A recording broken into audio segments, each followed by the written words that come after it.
Ha habido una reunión el miércoles del Comité de Emergencia y está en línea justamente uno de sus integrantes, que es Leandro Romairone. ¿Cómo estás, Leandro? Buen día. Gracias por atendernos. Buenos días, Emilia, buenos días a la audiencia y gracias a ustedes por la comunicación. Supongo que en esta reunión que se hizo el miércoles, todavía no eran 20 los casos, pero sí, de todas maneras, ya era importante el número. Se analizó este tema y las posibles causas, Leandro. ¿Qué se mencionó? ¿Qué se dijo? El hospital local, con la intervención del área de salud ambiental, venían trabajando en la elaboración de estadísticas. Esto lo habían informado al COEM. Una vez que, o a medida que la cantidad de casos permitía trazar determinados patrones a nivel estadístico, y confirmaba lo que ellos ya tenían la percepción al estar en primera línea y con una observación constante, ¿no? En primer lugar, como patrones partiendo desde la cantidad de gente que resultaba aislada a través de o a raíz de un diagnóstico positivo, lo cual nos indica claramente dónde está el mayor riesgo de transmisión, ¿verdad?, de contagio. Y en esto se destacaron hechos como personas adultas, incluso con adultos mayores con desenlace fatal, que se estima que fueron contagiados por personas que lo fueron a visitar, incluso sin haber tenido ni en el momento ni posteriormente los síntomas, ¿verdad? Luego en orden le siguen las reuniones sociales y el contacto laboral sin las medidas de precaución, sin las medidas de distanciamiento que ya todos conocemos. Entonces, bueno, a partir de ahí, luego con el aumento que hubo en estos últimos 2 días, habrá que hacer una nueva evaluación, pero seguramente estaremos dentro de los mismos patrones de comportamiento, y si no, de todas maneras, siguen siendo aquellos que hay que trabajar con mayor importancia, ¿no? Leandro, mencionaste en primer lugar personas adultas, abuelos que fueron contagiados, entonces por gente asintomática, que en ningún momento tuvo el síntoma y que habría llevado el virus. Esto es lo que analiza el hospital. Exacto, en esto también hay que tener claro, y ellos en todo momento la autoridad sanitaria lo aclara, que porque también está en la consulta colectiva, que es la circulación comunitaria. Eso es un estatus sanitario que lo determinan las autoridades de nación, es decir, no es algo que se pueda establecer a nivel local. Está bien, está bien. Sin embargo, a estos antecedentes que sí se dan a nivel local, al momento de conducir las medidas de prevención y las acciones que se llevan adelante de comunicación a la comunidad, hay que tenerlos presentes. Así ya hay indicadores de esto que también tiene que ver con el relato que hacen los pacientes respecto de sus contactos, ¿no es cierto?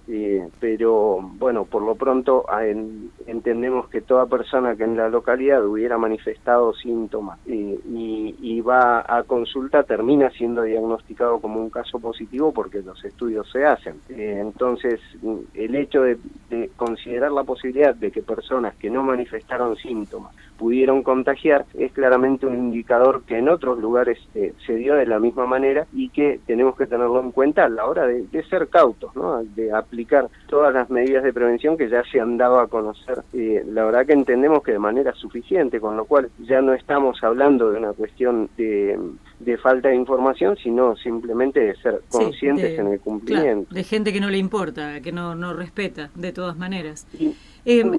Tal vez un factor todavía más preocupante es el convencimiento de que eso no es necesario, que no es importante. Eso la verdad que es algo que, lo digo a título personal, pero que a muchos con los que compartimos tareas nos preocupa de igual manera, que es la convicción de que hay un error en cuidarse, que hay alguna razón para no usar un tapabocas cuando ingresan a un comercio o a un lugar de concurrencia pública.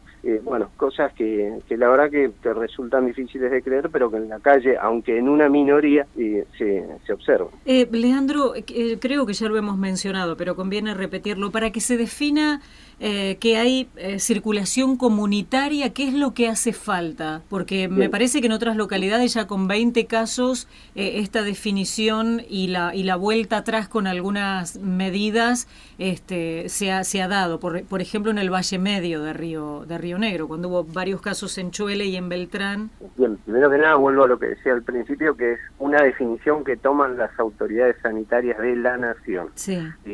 Con lo cual hay un estudio más complejo de lo que yo te pueda resumir en esto que estamos hablando ahora, pero que tiene que ver con una transmisión sostenida sin poder identificar nexos claros, como sí podía ocurrir al principio, una persona que venía desde un lugar con circulación activa y resultaba diagnosticado, o cuando eran 2 o 3 personas de determinado ámbito laboral, núcleo familiar, entonces hay una transmisión o un nexo que se puede establecer desde lo individual o por conglomerado. Cuando ya la cantidad de casos no tiene una posibilidad de establecer estos nexos, es que y se sostiene en el tiempo, es decir, ya los casos empiezan a surgir de distintos lugares y la tendencia está marcada por este patrón y por el aumento de casos, es que se empieza a considerar la circulación comunitaria, que lo digo una vez más para que no queden dudas.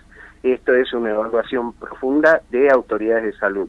No se puede hacer a nivel local ni corresponde a otro tipo de evaluación que no sea epidemiológica. Bien.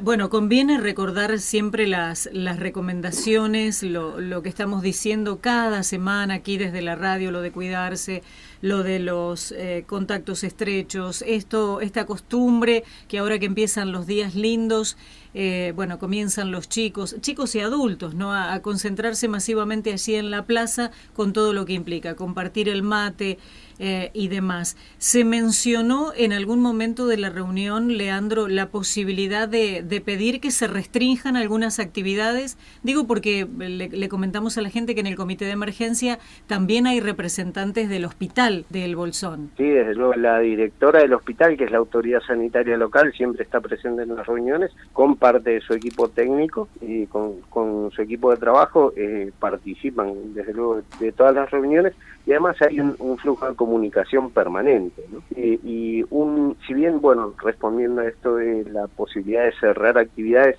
no es algo que es pronto para decir que hay medidas concretas sobre esto, no es algo que se haya hablado en la reunión. Sí sabemos que es parte de las herramientas de contención que, llegado el caso, habrá que utilizar, ¿verdad?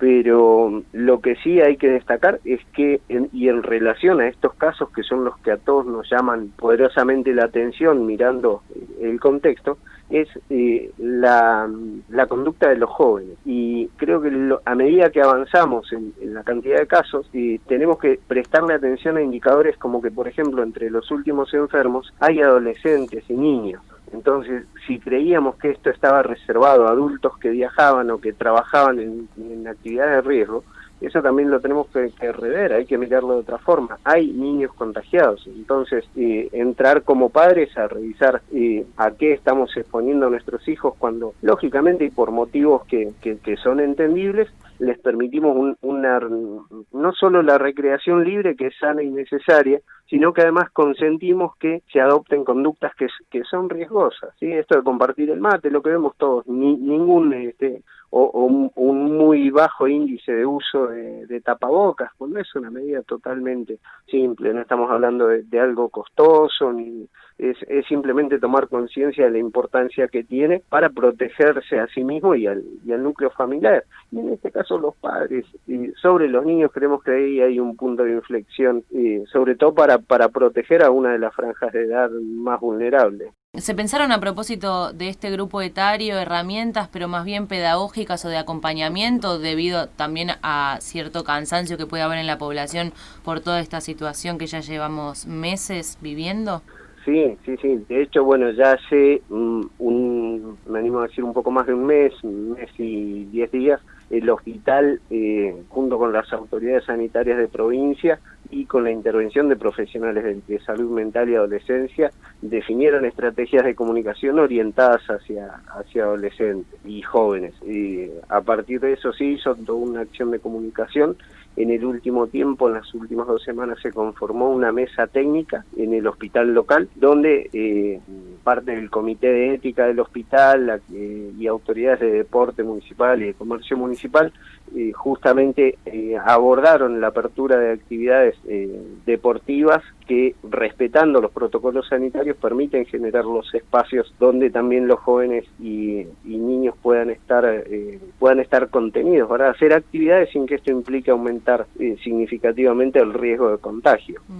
Lo que de todas maneras estamos viendo que es una actividad permanente y que necesitamos el compromiso de los adultos de la familia. Y recién, si bien me focalizaba en el entorno familiar, hay que entender que esto también es una cuestión de seguridad pública. Con esto no solo estamos poniendo en riesgo a nuestro círculo inmediato, sino que estamos de alguna manera vulnerando las barreras sanitarias que pudo construir la comunidad, que se están viendo afectadas por este tipo de comportamiento. ¿Los controles de ingreso cómo están funcionando, Leandro? Como desde el principio hubo refuerzos tanto en la zona de Villegas como en los controles que lleva adelante el Cuerpo de Seguridad Vial de la Policía de Río Negro con la Dirección de Tránsito y Transporte del municipio, tanto en el acceso sur como en el acceso norte, también interactuando en la medida de lo posible con las autoridades de Chubut, toda vez que hubo cambio de normativas a fines de agosto, y esto implica mejor dicho, un intercambio permanente de información, ¿no? Pero bueno, en ese contexto van funcionando los controles, siempre con la dificultad, y volvemos de alguna manera al punto que mencionábamos recién. Es alarmante la forma en la que la gente apela a mentiras, se enoja con la gente que está llevando adelante el control. Bueno, la verdad que hace a una tarea que ya de por sí tiene una carga de trabajo muy importante, encima la verdad es que le agrega un componente bastante tedioso para el personal que hace esta tarea. La pregunta es porque sabés que el otro día nos llegó la inquietud o el planteo de que estos integrantes de la Policía Aeroportuaria, que creo que llegaron 50 personas para custodiar la zona allí del Mirador que fue tomada, se planteaban eso y nos hacían llegar esa inquietud. Esa gente que viene de Bariloche, ¿cómo se los controla antes? ¿Se les toma la fiebre? ¿Vienen con algún permiso, con una autorización especial? ¿Tienen en cuenta que no deben tener contacto con nadie más? ¿Cómo se manejó eso? Perfecto, te agradezco que plantees el tema porque es verdad que había concitado cierta atención y cosas que no se habían comunicado. Desde el decreto, desde el DNU 297 de Nación en adelante, están claras cuáles son las actividades esenciales para que la comunidad para que toda la comunidad a nivel de provincia, incluso de país, pueda seguir funcionando. Esto establece claramente cuál es el grupo de actividades esenciales. A partir de que en Bolsón se instala la resolución 143 que reglamenta las excepciones del aislamiento de 14 días para las personas que cumplen funciones esenciales, se desarrolló en conjunto con el hospital un mecanismo de registro que lo que hace es, lógicamente no se puede ni impedir el acceso ni obligar al aislamiento porque sería contrario a la naturaleza de su trabajo. Sin embargo, lo que sí hace es obtener un sistema de registro que da trazabilidad, es decir, quiénes son, desde dónde vienen, por dónde van a circular, con quiénes van a estar en contacto, y luego cuando se retiran, porque también es posible que los síntomas aparezcan una vez que ya no estén en la localidad, tomando el ejemplo de gente que viene desde afuera a cumplir funciones en el Bolsón. Lo mismo ocurre con personas que tienen que viajar a otras localidades y luego vuelven al Bolsón. Entonces, entendiendo que la legislación nos marca que esas personas pueden circular, lo que tenemos que hacer es primero lograr una trazabilidad, es decir, en el momento que en ese recorrido alguien manifestará síntomas, poder rápidamente identificar y aislar a las personas con las que estuvieron en contacto, y a la vez garantizar que se les hizo llegar la información de manera suficiente de cuáles son las conductas y los comportamientos que tienen que mantener durante su estadía, sea en el Bolsón o en otra localidad, cumpliendo sus funciones, ¿verdad? las funciones para las que fueron exceptuados. En este contexto es que, por ejemplo, el personal de Policía de Seguridad Aeroportuaria que vino a la localidad tuvo un lugar de alojamiento donde primero ellos fueron provistos de los elementos para hacer la higiene del lugar donde estuvieron, y luego una desinfección que es simplemente preventiva, pero se tomaron estos recaudos a raíz del mecanismo que te mencionaba anteriormente. Es decir, se puede hacer dentro de un marco de control. Bien, o sea, esto significa que no tuvieron contacto con otras personas, estuvieron alojados allí y no tuvieron contacto con nadie. No tuvieron contacto a nivel de lo que podemos considerar un contacto estrecho, ¿sí? Que siempre nos marcan, es sin uso de tapaboca o más de 15 minutos, o compartiendo mate, bueno, estas cosas que sabemos que no podemos hacer. Exacto, que en realidad lo que podemos mantener un contacto, interactuar, compartir una tarea sin que esto vulnere las medidas de prevención. ¿Ya se fueron, Leandro, los 50 efectivos o todavía están aquí? Ahí en esto hubo recambios, así que no podría decirte con certeza qué cantidad de personal hay en la jurisdicción en este momento. Bueno, gracias por habernos atendido, muy amable. Al contrario, gracias a ustedes. Hasta cualquier momento. Bueno, Leandro Romairón, contándonos un poquito de lo que dejó esta reunión, que cuando se hizo el miércoles pasado todavía no había los casos que hay. Hoy hay 20 confirmados, pero acá nos está llegando la información que la directora del hospital confirma 25 a Radio Nacional. Confirmó hace instantes nada más, dijo que estábamos a punto de explotar, refiriéndose a la situación de nuestra localidad, después de que ingresaran 8 personas en las últimas horas al nosocomio local. Bueno, realmente cada vez más grave la situación, que obviamente preocupa.